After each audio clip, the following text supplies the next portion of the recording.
This is the CRE Weekly Digest by LightBox, a firm transforming the commercial real estate landscape by connecting every step of the CRE process with comprehensive tools and data. I'm Martha Kocher with Manus Clancy and Diane Crocker. This week, we're talking to Ryan Severino, Chief Economist and Head of Research at BGO, and an adjunct professor at Columbia. Ryan, we're really excited about talking with you today. And we're going to be breaking down the economic landscape, Trump 2.0 policy impact on CRE, where the opportunities for investors are. But first, we thought we'd give you an opportunity to brag a little bit, as your predictions for last year were spot on. Thanks, Martha. Thanks for having me. I would just simply say I take a lot of pride in the work that I do, not just because, being wrong consistently probably means I'll be out of a job sooner than later. But, as my grandfather used to say in his slightly imperfect English, if it was easy, everybody would do it. And so I like doing what I do because I like big picture thinking, but I really enjoy the challenge of it. So I would never profess to get everything right. I do take a lot of pride in some of the big questions out there. What's going on in the economy? What's going on with interest rates? What does it mean for commercial real estate? I definitely love and embrace the challenge of that. So I was very happy to get some calls right, especially about Fed policy last year. But it's a new year, and so it's like a new season in sports or something akin to that. That's great, Ryan. Thanks for joining us today. The big one you got right last year was the fact that the Fed would not start cutting interest rates until the second half of the year. People were very enthusiastic going into the new year, thinking that we might see 3, 4, 5 cuts in the first half. That didn't come to pass. You were really spot on there. And that leads me to my first question. We're going into 2025 with a fair amount of enthusiasm. It seemed like for the CRE market, there was more level of optimism than we've seen in the last few years. Was this akin to what we saw late last year? Maybe a little bit too much eggnog talking after the holidays? Or is the enthusiasm real and worthy of the bullishness that people are seeing? First, I don't know if there's ever such thing as too much eggnog, but what I'll say is I do think last year some of that overenthusiasm, everyone getting over their skis a little bit, was because if you remember, in the middle of December, as we head toward the thick of the holiday season, there was a pretty benign inflation print from the personal consumption expenditures index and what the Fed had to say about inflation rates, and all of that snowballed into this excess enthusiasm that I just didn't think was congruous with where we were in the economic cycle and consequently where we were in the commercial real estate cycle. This year, I think it's almost a little bit reversed in the sense that the market's been a little bit sour on what the Fed has done and had to say over the course of the last month or so since the middle of December.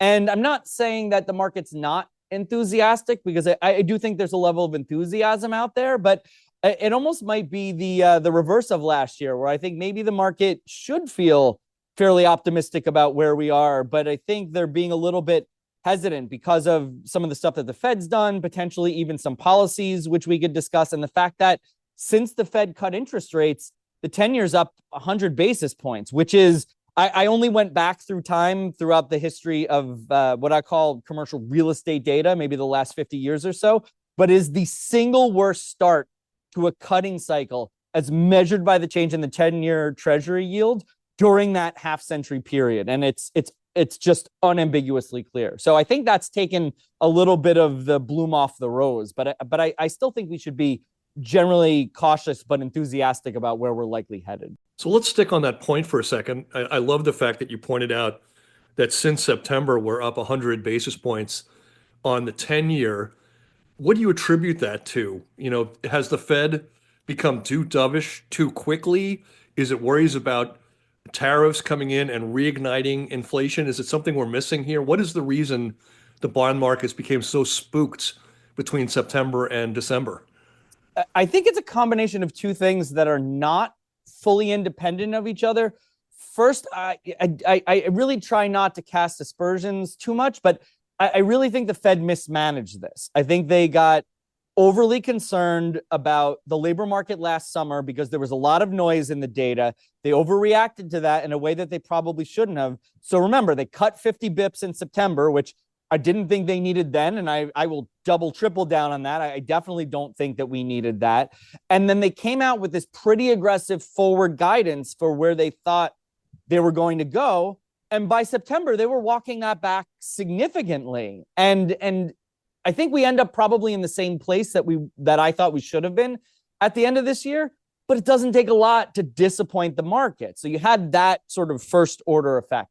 Then the second thing that happened, and I'm not a political person, so just as a statement of fact, Trump wins the election in November, and some of the major policies that he has been discussing, before the election, through the election, after the election, the market is perceiving those, either rightly or wrongly, which we can discuss, as being inflationary. And so the market has, and maybe the Fed has, the Fed tries not to be political. And again, I'm trying not to throw them under the bus too much, but the Fed might even be looking at the potential for that and saying maybe we shouldn't be so aggressive relative to what we once thought, because maybe we will have more inflationary pressure this year or, into next year. So I think it's really both of those things as standalone factors, but really also the interaction of, not to sound like an economist, but really the interaction of those two things as well. I think that's really done a lot to kind of to really scare the market a bit.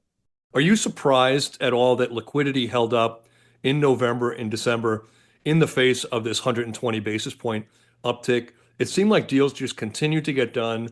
We didn't see that dip in transactions that we saw in 2022 and 2023. People kind of just deflected this and soldiered on. Were you surprised at all? A little bit, but I think it almost goes back to something that we were discussing before, that I still think that there's this underlying current of enthusiasm. And I think people are taking a bit of a different perspective than a year ago. I think a year ago, again, maybe there was excess enthusiasm, but it felt a little tenuous, almost like when you get a movement in the stock market, but at a relatively low volume. Same kind of idea. There was some enthusiasm behind the market, but there wasn't a lot of actual activity behind the market. I think people have seen that story over the last 12 months. They feel more optimistic about where we are because they've seen signs of improvement over the course of 24, which we can discuss. And I think they're seeing through some of the volatility as more of a short-term phenomenon than anything that's going to be long-term disruptive. Because we've certainly seen the long end of the curve be incredibly volatile, not just since September when the Fed started to cut rates, but even if you go back 12, 18 months ago, we've been through this range of going up toward 5 and then back down again into the 3s. And now back, we backed off a little bit, but heading back toward 5. And so we're in for this volatile ride for a while till we get more transparency on policy. But I still think people are seeing that more of an ephemeral phenomenon than something that's more of a durable structural change.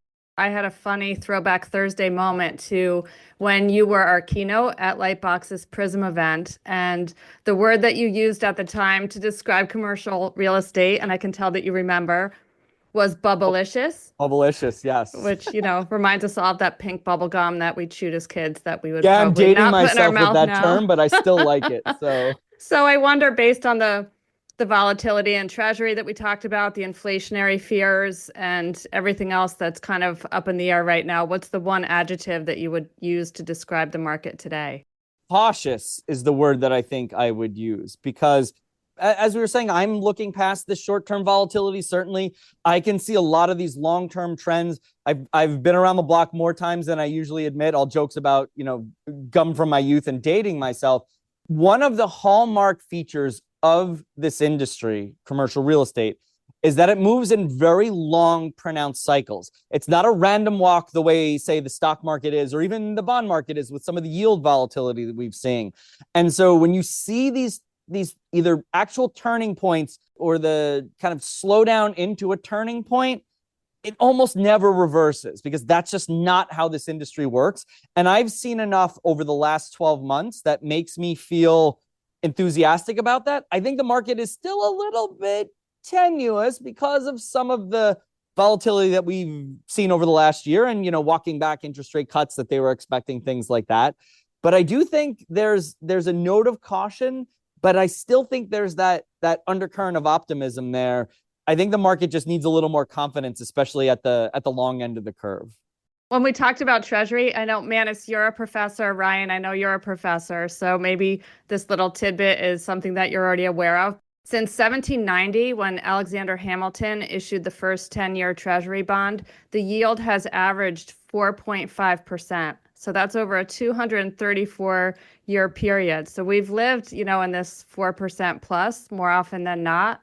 But I think, what's been really nerve-wracking is what you just talked about, and that was the jitteriness of it in the last few months of 2024. So one more fact before we move on is that over the past 12 months, the yield rose or fell more than 10 bips in a single day, 45 times. And in a typical year pre-COVID, that never happened more than 6 to 8 times in an entire year. So I was thinking if we all have a little more gray hair, it's because of those 45 nerve-wracking days of jitters that we lived through. I don't know about you, Ryan, but I'm not going on Jeopardy if Diane's going to be a co-participant that day. She has a lot more knowledge about the history of the Fed than I do. I would love to go on and have a category be like Treasury bonds or something like that. That would be amazing. Wow. Yeah. This is too nerdy. We're gonna have to talk about Trump 2.0 policy impact to shift gears a bit. And obviously this week, a lot of predictions. I think JP Morgan has a war room trying to decide what the impact is of the policy changes that could happen under the Trump presidency. And there's obviously a lot of things we could talk about. Let's talk about the things that impact commercial real estate. So I think there are a couple important things that could really impact the sector. The first is what happens to the labor market, right? We are already in an excess demand situation for the labor market, not leveling any criticisms at anyone, just as a statement of fact, especially when you think about the more labor intensive blue collar segment of the market, pick your favorite expression for that. That is really where we see a pronounced deficit of labor supply relative to demand. There's just so much excess demand. So if, and I stress if, because I think it is a TBD, it remains to be seen, but if we are going to go and start deporting, a significant percentage of people who are working, then that could have a significant impact, not just because some of those people are working in, these very blue collar labor intensive industries, but that has a cascading effect, because if we start to lose people doing those jobs from certain industries, then those industries who need to hire someone are going to have to turn somewhere else to go out and look for people. And so that could have, certainly at the margin, it might have a somewhat inflationary impact. But I think for us in commercial real estate, when you think about a property type like industrial, or you think about anything agriculture related, you start to think, again, we're already dealing with a bit of a labor shortage there. That could certainly exacerbate that situation. Obviously, tariffs is a big one as we start to think about, the industrial sector with goods coming in and out of the country, even, retail to an extent, because a lot of those goods coming in the country are getting sent somewhere and purchased by someone, whether it's, directly from a distribution center or ultimately at a retail facility, which I think, contrary to popular opinion, still happens pretty frequently, which we can discuss. I think there could be knock-on consequences for, maybe not disastrous consequences, but certainly at the margin consequences for how both of those property types function from a supply-demand point of view. So I think there are a lot of shoes left to drop, but they could make a pretty big thud depending upon how big I don't know where I'm going with this analogy now that I've walked myself into it, but how big those shoes are when they drop, and then how loud it is when they hit the floor. There could be some pretty big thuds coming down the road, depending upon how deep these policies really go. It's a funny place where the new president, has put himself. On the one hand, it's very important to him to cut prices, right, to reduce those inflationary pressures we've seen for a long time. And at the same time, we're not that far removed from that window, that period of time where you saw Wendy's and Burger King and McDonald's putting up these signs, $200 signing bonus for new employees, right? We know what a down drift in the labor supply can do to labor costs. And I think that's where the rubber hits the road, that the new administration is going to have to choose one path or the other here, right? Yeah, Yeah, jump in. No, I was just going to say what's interesting to me about this is that, like, I'm not a political person. Like, I've studied it a little bit, but I really try to look at everything.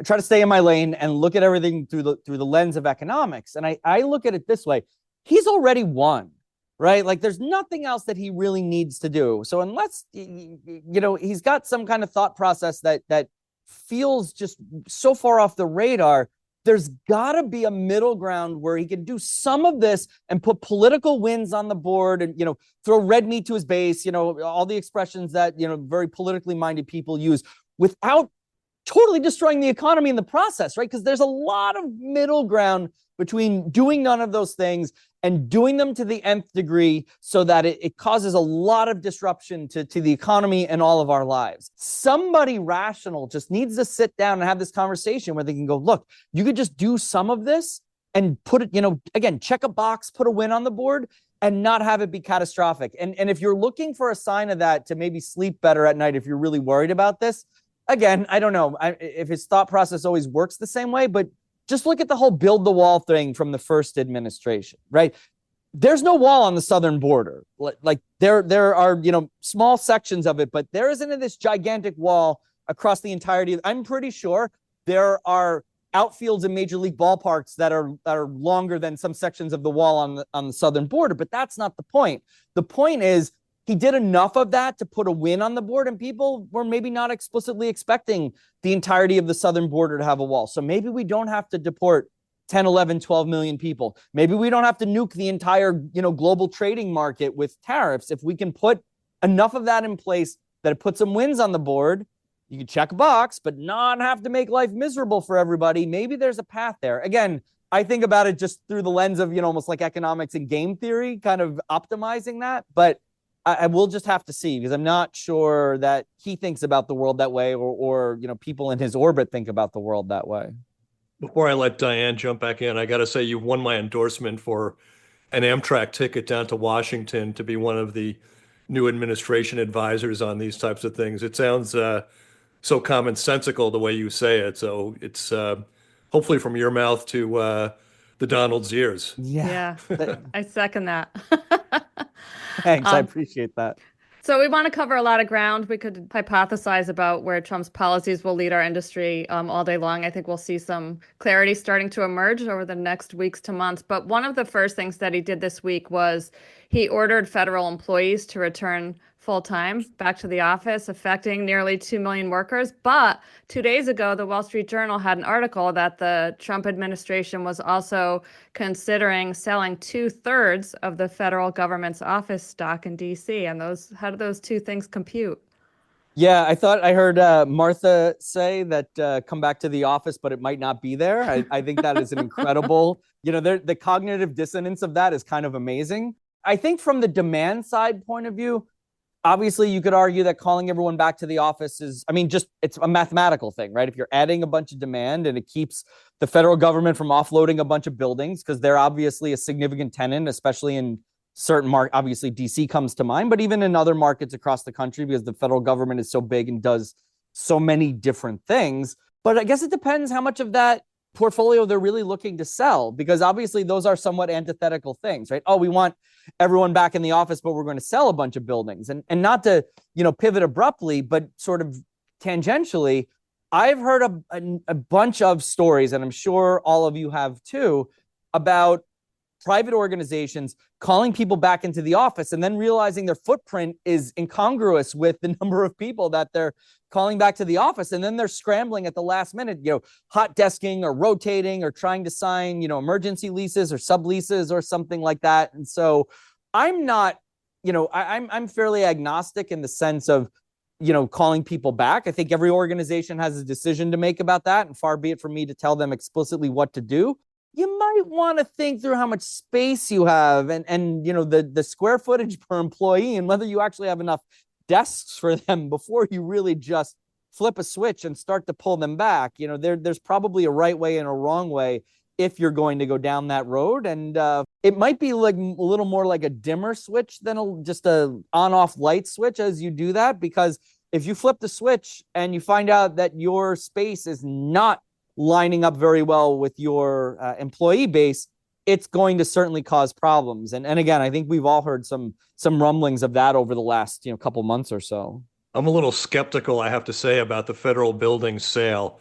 I can only picture like the C&W or the JLL flyer, which is come live in our newly converted brutalist building that has no windows and almost no amenities that used to be the department of so-and-so, right? I just don't see you getting a premium price for that particular asset as the broker for the federal government. Yeah, the highest and best use of that might just be knock it down and turn it into something else, to be honest. Not trying to be mean about it or anything, but you're right. Like those are frequently not the sexiest, shiniest buildings, and they're not the newest buildings typically either. So yeah, that might be a heavier lift than people and just who are anti-government or want the government to cut spending. It might be the heavier lift than they think. The other thing that there's this sort of cognitive dissonance is, they're trying to at least ostensibly go out and find ways to save money, but, calling people back into the office when they could be working from home. Again, I'm not taking a stance on that per se. I'm just saying those things are internally inconsistent. So they're going to have to figure that out somehow. Ryan, I wanted to dig a little bit into something you've talked a little bit about before, and that's this concept around third space. And it's a sociological concept that you've applied to commercial real estate. Walk us through what you mean by that. Yeah, so the fundamental idea of a third space is that if you think about where, certainly as adults, we tend to spend the majority of our lives, either at home or at our workplace, which for probably the majority of people listening to this would be an office. And then there's this idea of a third space, someplace that's not your place of work, someplace that's not your home, but is a place where you might go to do something that you might do in either one of those places. You might go and do something that's akin to working from an office, but in a little bit more of a relaxed, diverse environment with a bunch of people around. Maybe you would do something social there, go out to have a cup of coffee with a loved one or friends or something like that. And whereas in an era past, you might have done that at home. If it's not a space where you're explicitly going, to have a meal, it gives you the opportunity to do this greater array of other things than just, this is a home thing, this is a work thing. And you've seen that over the last, let's call it 30 years or so. It really started with Starbucks once upon a time, again, longer ago than I can probably believe. But now you're seeing it as an amenity space in a lot of competitive buildings where they're offering the tenants in the building the ability to come in and have a space they can utilize that's just comes with their lease. It might have a coffee bar, it might have, loungy area, couches, really good views, whatever the case is, so that you don't explicitly have to leave your office building to go, find a coffee shop or something like that. And actually, one of the things, not shameless plug for us, but one of the things that we've started doing is giving the tenants in our building the ability to utilize those kinds of amenities in any building that we own, which is something that I think is, probably where the world is headed towards, some model like that. Because again, I don't think the idea explicitly has to be you have to go out to find that thing. I think in a world where, office buildings are in a different position relative to pre-pandemic norms, you might actually find having that space is not just well utilized, but could be part of a competitive package in a marketplace. Maybe not a differentiator the way that it might have been once upon a time, but something that becomes a little more of a standard feature, an amenity feature you might find in a building than you would have found 5 years ago, 10 years ago, something like that. So I'm getting the sense that maybe I should be telling my son he should study office design because that's going to be a high growth field moving forward to deal with all that vintage office space that has low vacancies. I wanted to ask you about the market itself and just the perception of investors. It seems like every time the market turns a corner and starts a new chapter, there are a lot of different theories about different asset classes. And we're at, a really unique time. Sometimes investors are wrong, sometimes they're right. So I want to ask you, is there an asset class that you think investors have just consistently gotten wrong? I'm not afraid to bang a drum when I think it needs to be heard. For a while, I felt like maybe I was taking crazy pills, but I have been consistently on the side of retail, going back at least since the financial crisis. even before the financial crisis, I liked it, but I thought it was not being played as well as it should have been. But really, since the financial crisis, I feel like retail has been hung out to dry in a way that's just not reflective of the reality on the ground. The genesis of the retail Armageddon starts late 90s, early 2000s with the advent of e-commerce and shopping online. And it only got worse after the financial crisis, especially with the advent of not just online shopping, but mobile commerce once smartphones really started to proliferate after the financial crisis. You really started to see this consternation surrounding bricks and mortar retail.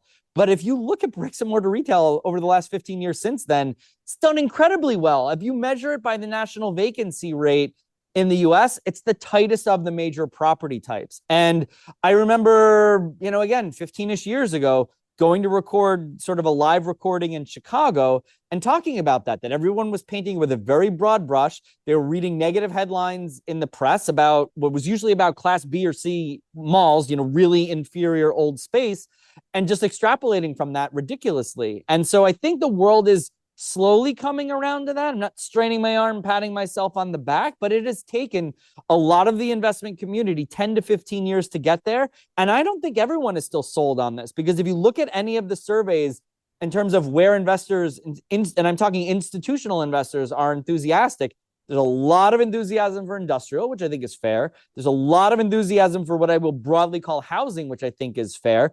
There's not that much enthusiasm relative to those two property types for retail. And that's where I think some people they're still making mistakes and they're still missing the boat a little bit. So I will keep banging that drum until I think it's not worth banging anymore. But as we sit here in, early 2025, again, it's still the tightest by far in terms of vacancy rate difference. It's the tightest of the major property types. Rents are still growing in excess of inflation. And if you talk to anyone in the brokerage community, which, full disclosure, I came from a similar position in JLL, so I still know a lot of people there, especially on the retail side. They will tell you that good blocks of vacant space in really good centers are almost impossible to find, which is why most new properties come online, either fully leased or at least what I would call stabilized. It's really hard to find good quality space, no matter how many headlines get printed about the Class C mall. And I don't want to pick on a place, but let's just say, I usually say Oklahoma City. Sorry, Oklahoma City. I don't have anything against you, but right? Like the Class C mall in Oklahoma City, sure. I don't think there's clamor to get into that space. But if you're talking about any of the dominant, real gateway malls in, the New York area and Washington and Florida, California, places like that, there is not a lot of vacancy to be found there. And I don't see that changing anytime soon. Is there any chance that in 5 years we're having a similar thought with regard to office, that, you said that Class B and Class C malls polluted the whole narrative around retail for a long period of time. Is there any chance that 5 years from now, we look back and say the office problem was limited to CBD, where quality of life was a problem and commutes were long and expensive? Any chance that plays out this way? I think there's some truth to that. I think there are a lot of lessons that the office market can learn from the retail market. I don't think they're perfectly synonymous, because retail inventory is different. You're usually talking about 1, maybe 2-story buildings in places that are not so dense. They're relatively easy to raise or convert, versus office towers in Manhattan, which can be more difficult to have to disassemble, take down. But I think the fundamental idea is still there, that there's a segment of the office inventory that is tarring and feathering the rest of office inventory in a way that I think people are probably overreacting to. And I don't know if it's explicitly 5 years, but I have no doubt that 5, 10, 15 years down the road, however long it takes, you are going to see supply and demand in a much more balanced place than they are today. The problem is, when you have microeconomies like this go through this kind of structural decrease in demand, it takes some time for that to stop reverberating. And in the case of something like office, because again, you're primarily talking about office structures in fairly dense urban areas, which are not the easiest things to take offline or convert, knock down completely. That process gets delayed a little bit relative to what conventional microeconomic theory might say. but it doesn't not happen. If there's anything I know about this industry, having been in it for, I can't believe I'm going to say this, but almost 3 decades, and having studied it, maybe even a little bit longer than that, it's that our industry figures stuff out. It might not happen tomorrow. It might not happen next year, but it has evolved significantly over the last 40 to 50 years that we've had pretty good data. To me, office is just the next property up on the block to go through some kind of significant evolution. Maybe it was overdue. Maybe the pandemic kind of, pushed the accelerator a little bit. But I have a hard time thinking 5, 10, 15 years down the road, we'll all be, working at our kitchen islands by ourselves as, antisocial creatures. That's not who we are. That's not how we evolved.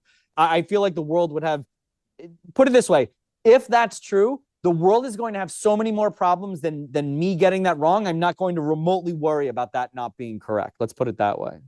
Ryan, I want to pivot a little bit here and pick your brain on artificial intelligence. It seems like over the past year or two, there was a lot of hype around AI. Folks were referring to it as the fourth industrial revolution.